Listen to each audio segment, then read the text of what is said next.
Welcome to Translating Illness. This is a special event held at the Oxford University's Educational Media Services. I would like to thank the Oxford team here, as well as the University of Oslo, for kindly supporting this event. Today, I have the huge pleasure to be in conversation with two leading inspirational speakers. Mona Baker, Affiliate Professor at the Center for Sustainable Healthcare Education, University of Oslo. Mona is a world-leading scholar in translation studies, and she's leading the development of the Oslo Medical Corpus. Welcome, Mona. Thank you. And our second speaker is Eivind Engebretsen, Professor of Interdisciplinary Health Science at the University of Oslo, where he's also Vice Dean for Postgraduate Studies at the Faculty of Medicine. Eivind is the founding Executive Chair of the Oslo Center for Sustainable Healthcare Education, as well as the Academic Chair of Global Health at Circle U European University Alliance. A very warm welcome to Eivind too. Thank you. Mona's and Eivind's visions in research and teaching have converged in a number of projects recently. But we can say that the coronavirus crisis has offered a critical occasion for collecting some of these ideas into a comprehensive volume. Rethinking Evidence in the Time of Pandemics, published open access by Cambridge University Press in September 2022, is at the heart of today's discussion. I could not but being transformed by this book's radical energy while reading it. The volume is as academically rigorous as is disruptive in its ambition to rethink scientific environments, practices, and expectations. Even though the ideas contained in the book do not dismiss traditional views and ways of practicing and understanding science, they do offer new ones before which I think we cannot remain unchanged. Before delving into our conversation today, please let me reiterate how thankful I am to explore this new publication with you and with our listeners today in the same year of its appearance. So my first question is a broad one. What is the critical idea, or perhaps I should say the story, that lies behind the writing of this volume? Okay. Well, the story really revolves around the concept of evidence, which is a central concept in all areas of social and political life. But it is also a defining, I even would argue it is the defining concept in evidence-based medicine, which is his area of specialization. When the COVID crisis unfolded, we had a situation where we could observe firsthand the way in which the whole concept of evidence was very heavily contested by all parties. And yet policymakers seem to be almost unaware of this and to treat evidence as meaning the same thing for everybody, and assuming that it is enough to present people with what they consider to be hard scientific evidence for people to simply follow the rules, that this in itself was sufficiently persuasive to ensure compliance with rules. As you will remember, follow the science was the mantra that was being used by politicians in the UK and elsewhere. And so we started looking at the idea of how do we intervene in this situation, because we felt that it was not a very acceptable situation. And we started talking about writing a book that would address this issue.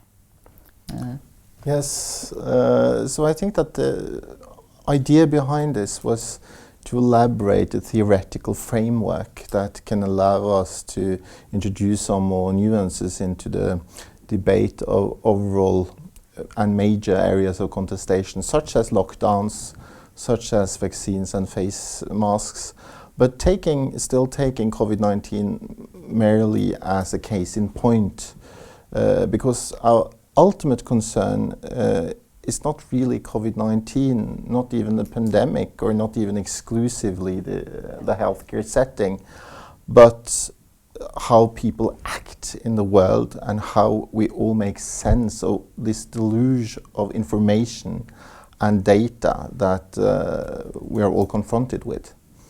And and to decide whether to accept or to refute all that information. And we are also ultimately advocating for the need for policymakers to draw on a pluralistic evidence base in healthcare and also in other settings. Thank you. My second question, in a sense, elaborates on the idea of the coronavirus crisis springboard. So, as you said, the book moves from, but also goes beyond the scenario of the COVID-19 crisis. So, in what ways the pandemic transformed, and I'm quoting you here, the specialized issue of what constitutes reliable medical evidence into a topic of public concern? Well, as Mona already implied, evidence and evidence-based medicine are key words in modern medicine, and evidence-based medicine emerged as the dominant paradigm, so to speak, in medicine from the mid-1990s and onwards. And it's particularly linked to a new way of producing recommendations, medical recommendations, moving from what was the normal procedure in the 70s and 80s, which were so-called consensus conferences, which defined the clinical recommendations within a specific domain, often a specific disease, through expert group deliberation, which was often unstructured and not very transparent processes. But with evidence-based medicine, this method was replaced by so-called guidelines that are based on systematic reviews of randomized controlled trials, which are comparative experimental trials, and also, importantly, on the grading of evidence. And evidence-based medicine developed a hierarchy or a pyramid of evidence with systematic reviews of randomized controlled trials on the top, and then case studies or expert opinions or qualitative research on the bottom, as being on the basis that the methodological designs on the top of this hierarchy were less prone to bias and therefore more likely to lead to the truth. And since then, this approach has spread to a whole range of other disciplines and fields of society, such as policy, and also many of the notions of evidence-based medicine, such as this, particularly this idea of a hierarchy or this pyramid, have also been contested, but mainly from a methodological point of view. For example, that evidence-based medicine has marginalized clinical judgment. But the COVID-19 pandemic has brought a completely new question center stage, and that is what evidence is relevant to people. And even if you agree that the evidence from randomized controlled trials is the most reliable form of evidence, the best evidence in this particular sense is not necessarily the evidence that resonates with people's experiences.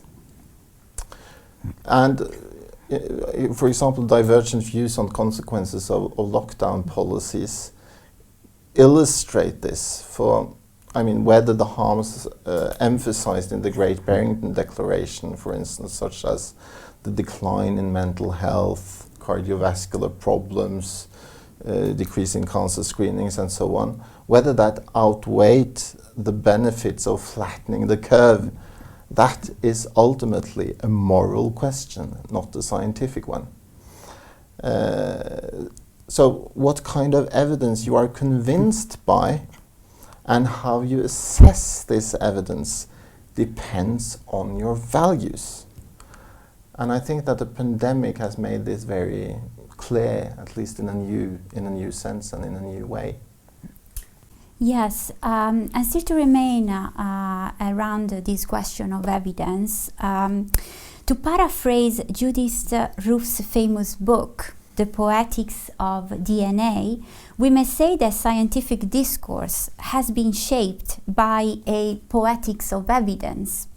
So just like, and I'm quoting Ruth here, DNA has come to be seen as a cosmic truth, representative of all life, potential for all cures, repository for all identity, and end to all stories, so we could say that evidence determines, or at least this monolithic understanding of evidence determines our understanding and practice of science. How does this vision frame and often perhaps undermine our understanding of medicine and therefore of health and illness? Why do you argue evidence is political? Well, I think that in a sense, evidence is by definition political, in that it is framed by a political or a practical question. Because contrary to knowledge, or science for that matter, evidence is always evidence for or something, or used to support a particular decision, meaning that it is also instrumental knowledge.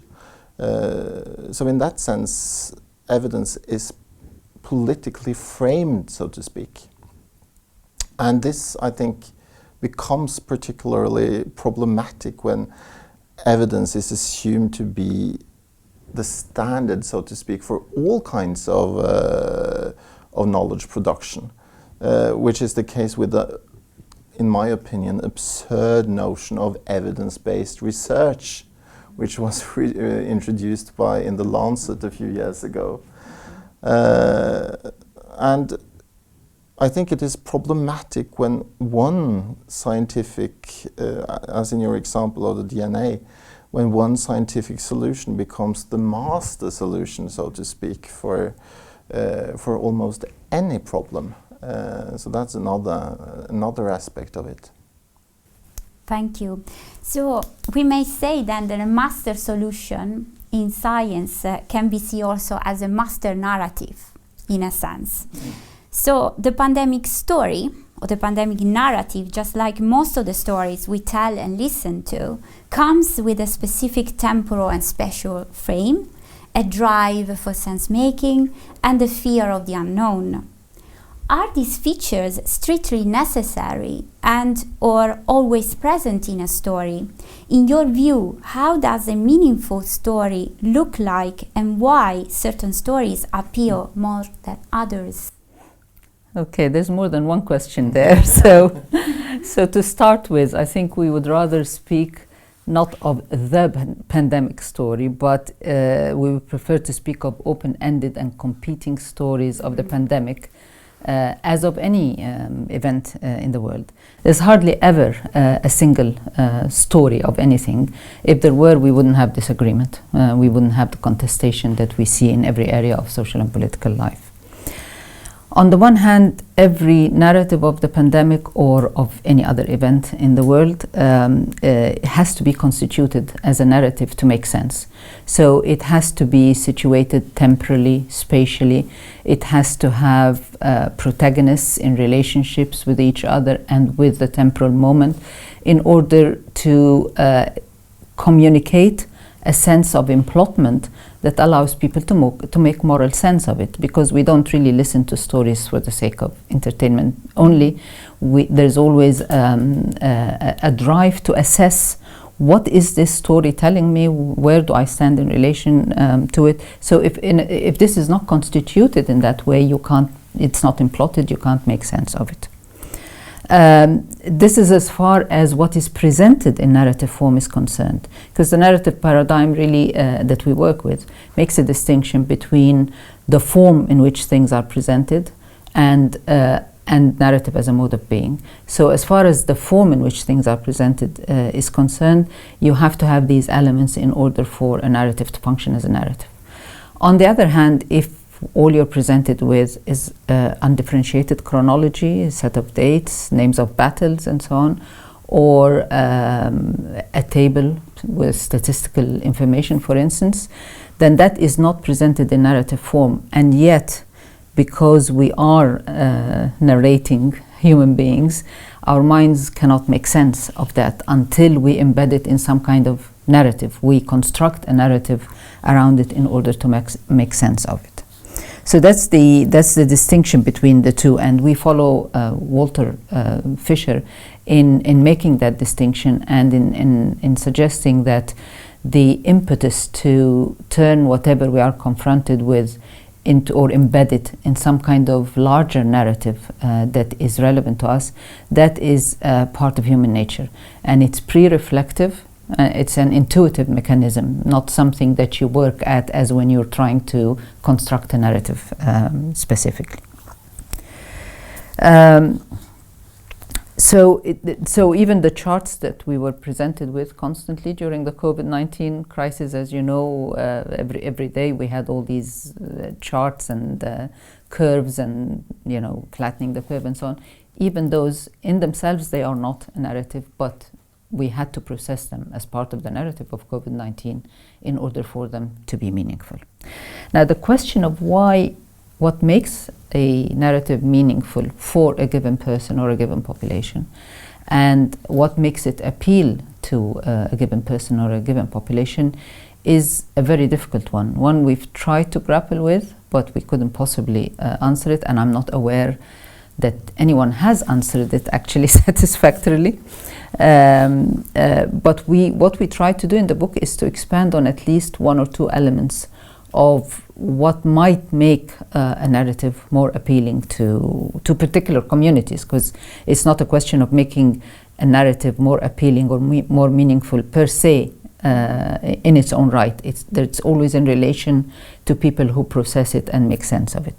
And what we focused on was the concept of identification, the way in which people assess narratives that they come across, whether they are constructed as a narrative or whether they embed them in particular narratives on the basis of values, of emotions, of a sense of identity, because the narrative paradigm suggests that we respond to narratives from the perspective of our own self-concept. We have a self-concept, we have an idea of what kind of person we are or would like to be, the kind of person we would like the people we identify with and that are important to us to think we are. And so what appeals to us in the way of narratives has to connect with that. We have to identify, it has to resonate with not only our lived experience, but the kind of life we would like to lead and what we think we are leading, rightly or wrongly, and other people expect us to lead. So the other thing that's important as well is that there is no such thing as a single narrative that is appealing or not appealing. There are many crisscrossing and unstable narratives and constantly dynamic and changing narratives, and therefore our own positioning in relation to these narratives are not fixed, not stable, and we are constantly negotiating all these competing narratives rather than just homing in on one appealing narrative. It's an ongoing process, it's a process of negotiation, and it opens up opportunities for policymakers to change the narrative and to connect with different narratives in ways that perhaps they failed to do in the COVID-19 crisis. Thanks. So, as someone who believes in the potential of literature, I have a question regarding the nature and the scope of the narrative paradigm as explored in your book. In chapter 6, you quote Adrian Babst saying that transformative policies must draw on the best available evidence, but their success will ultimately depend on the persuasive power of the underlying narrative. This sentence makes me question whether or not actually storytelling can be considered as an instrument of analysis and inquiry in its own right, rather than as a or perhaps the way in which we interpret facts and data. In other words, is narrativity a philosophy, a rhetoric, or both? We think it's both. And we follow, again, the narrative paradigm, not just the narrative paradigm, people like Hayden White, for instance, in assuming that it is both. So as a mode of being, as an ontological part of our being in the world. It is a philosophy. It says something about the way we pre-reflectively and intuitively make sense of what unfolds around us in the way of narrative, whether it's expressed discursively or otherwise.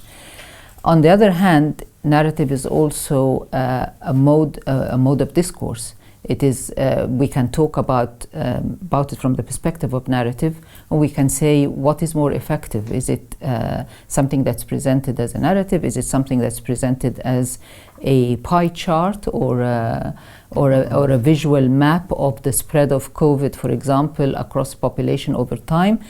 For some communities, one type of form, rhetoric, will be more effective than another type. We can talk about narrative in those terms, but that would be talking about it from the perspective of rhetoric. So both are accommodated within the theoretical framework that we work with, and both have their uses in either understanding why people make sense of the narratives that come their way in a particular way, how they respond to them, or in making sense of how policymakers and others might make the message or package the message that they want to package in ways that are more effective with certain populations rather than others, or certain communities rather than others.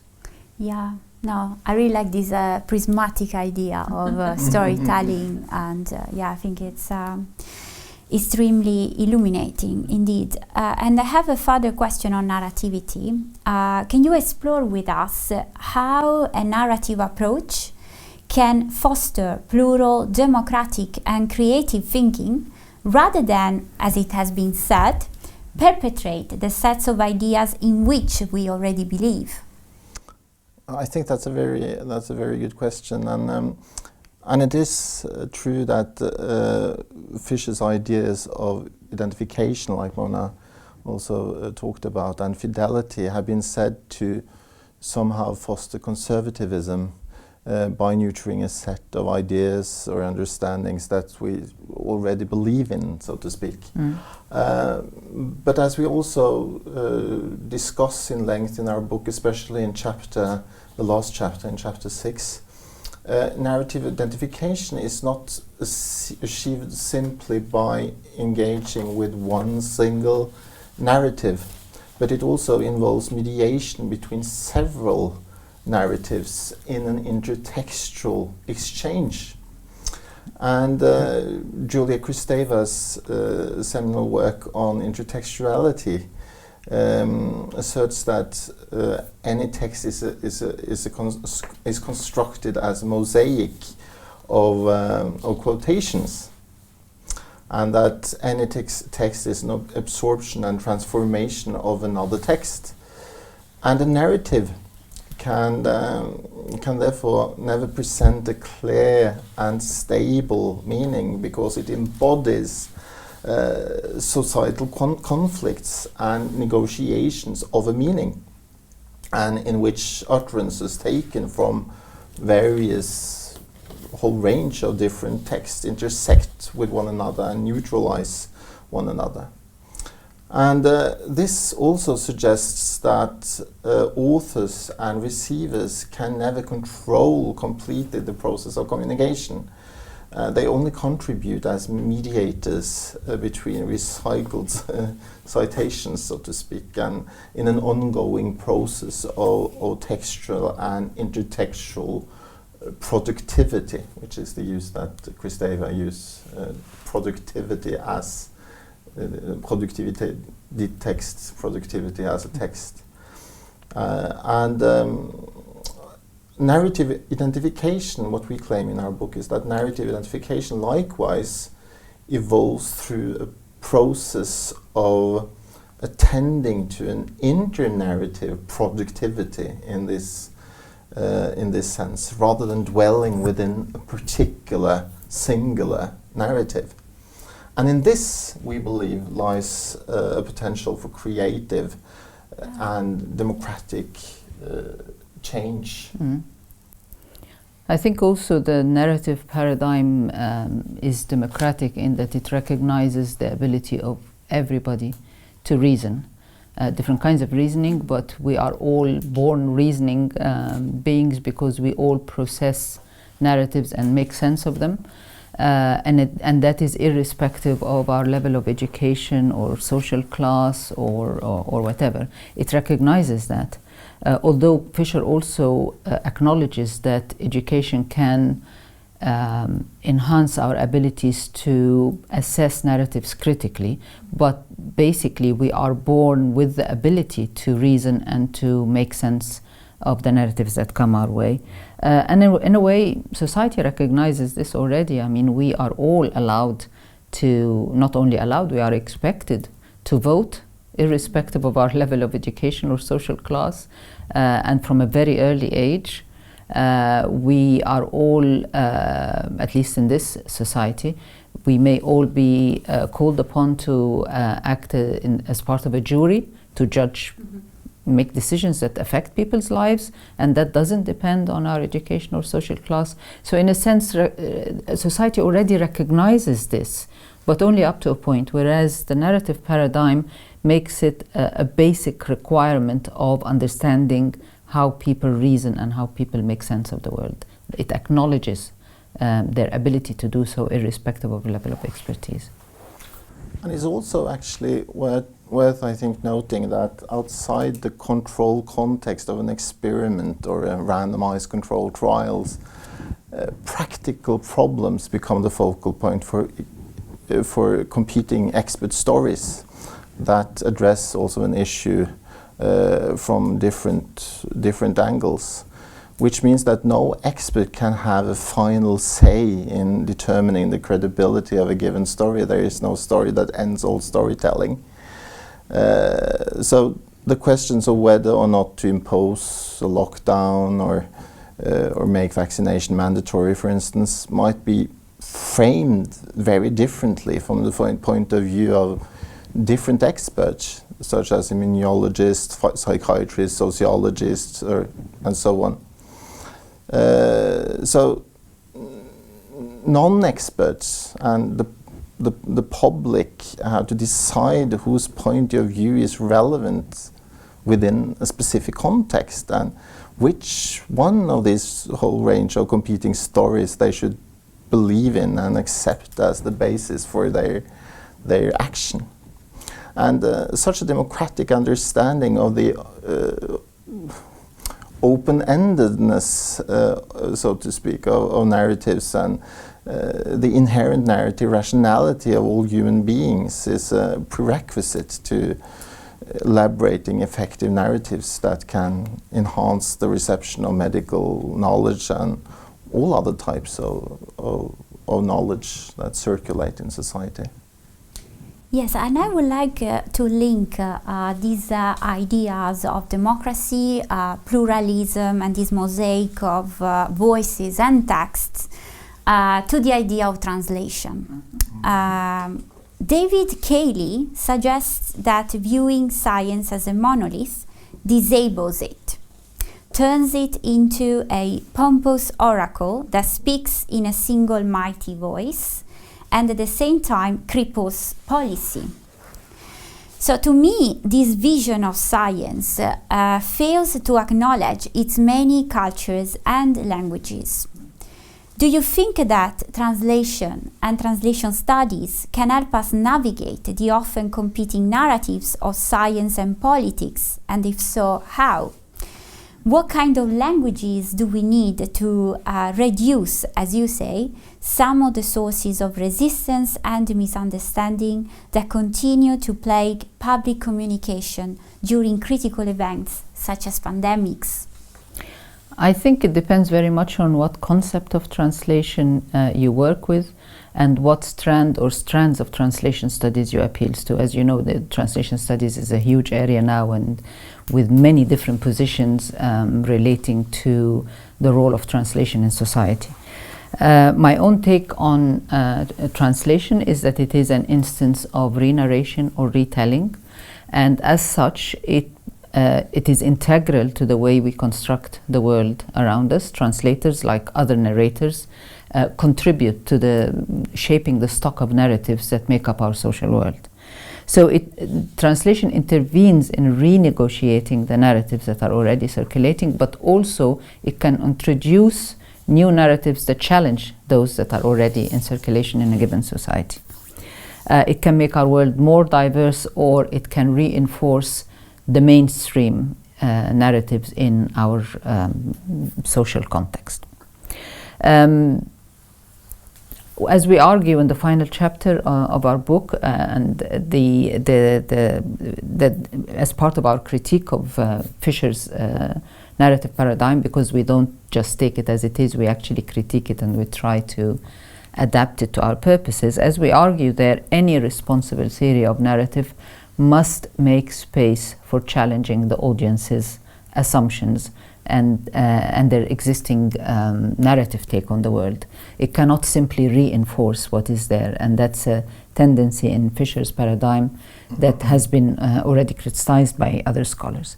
And we believe that translators, I would suggest that translators, like any other narrator in society, have a responsibility to challenge the reader, to introduce them to new ways of thinking about the world. And that also means not kind of rushing in to resolve conflicts and contradictions that they might believe exist in the source text, on the basis that they make it more understandable and more palatable to the target audience, because these contradictions and these conflicts are precisely where new ideas can come from, and where new diverse narratives can be introduced in order to challenge their existing beliefs.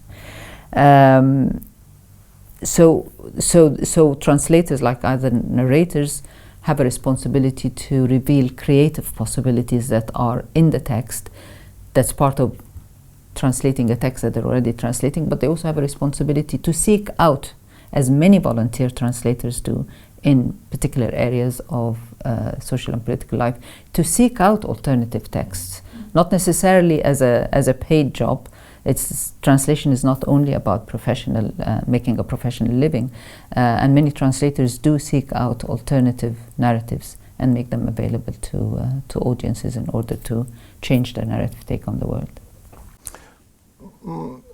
Perhaps add also to this that, I mean, Mona is coming from translation studies, and the concept and approach to translation that we're talking about now is quite different from what you also know, the translation as it has developed within the medical field. Complicates things. Yeah, because I mean, it's both translation and narratives have become very important concepts and practices in medical discourse, but used in a different way, because both translation and narratives are used in a way that I would say they have been ontologized, so to speak, in medicine, in the sense that they are considered to be things in the world or actions in the world. And this reduces what we previously referred to as this open-endedness and this creative potential that we think is inherent actually in both these concepts, but not in the sense that they are used in medicine. And also translation as used in translational medicine or in knowledge translation is also conceived as very instrumentalized processes. In the sense that there are standardized protocols and procedures for how to perform translation in the right way, from bringing translating scientific findings from bench to bedside, from the laboratory context into clinical practice. And very simplified, this comes about by converting findings from the laboratory setting into clinical studies on humans, and then by summarizing such studies on clinical studies, mainly RCTs, into clinical guidelines through systematic reviews. And by doing so, we also move up on the evidence ladder, on the pyramid, from low evidence, which laboratory science is classified on the bottom, and systematic reviews and guidelines on the top. With no room to challenge any the narratives that have already been set in the lab. No, exactly. Yeah. Yeah. Very standardized procedure. Yeah, so my last question revolves around the idea of the crisis of evidence, which is one of the main ideas that you discuss in the book. So, accepting the concept that scientific claims are themselves narratives transforms the way we think about science itself.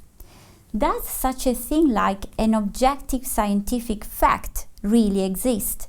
Or does it still make sense to distinguish between the so-called objectivity of science and the subjectivity of literature and philosophy? And if these divides, as you put it, have become unsustainable, how do the futures of research and policy look like as we step into a new era in the history of science and thought? Well, we can't predict the future, but I think we can say fairly confidently that the fact that we assess narratives on the basis of the values that they encode and the extent to which they resonate with our own lived experience necessarily implies a high level of subjectivity, because we construct narratives. It's not as if we find them and then find them as they are and they're already interpreted. The world does not come to us already narrativized.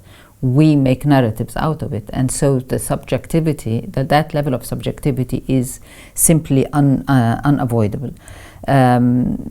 The same applies actually to scientific facts, and there is a body of literature that has made that point quite effectively. Misai Landau, as far back as I think 1984, started publishing papers and a book, very good book, about the way in which science works by narratives. Even when you think about the theory of evolution, many other theories, they are ultimately narratives. She also argues that the structure of scientific papers is very much a narrative structure. You have the introduction, what's it called, introduction, the methods, the reporting, the discussion, the results, the discussion. It's already embedded within a narrative structure, and therefore, and what scientists do is they're always interpreting, just like everybody else, interpreting whatever they come across, and they turn that into some kind of theory. So subjectivity is embedded in the way scientists elaborate particular types of narratives based on their own interpretations from a particular narrative location that has its own limitations and its own biases, except that they are not as aware of that, or their disciplines do not encourage them to think about that side of their work as ordinary people might. But subjectivity is embedded, and even when you interpret, as I said, a pie chart, there's a lot of subjectivity involved in that.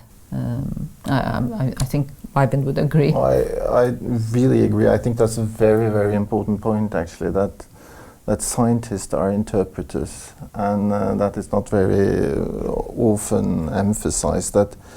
And they should be reminded that at the end of the day, they interpret texts, they interpret nature, they interpret physical symptoms and phenomena. And these are all phenomena that are open to various interpretations. And that, as you say, they do not come to scientists already narrativized.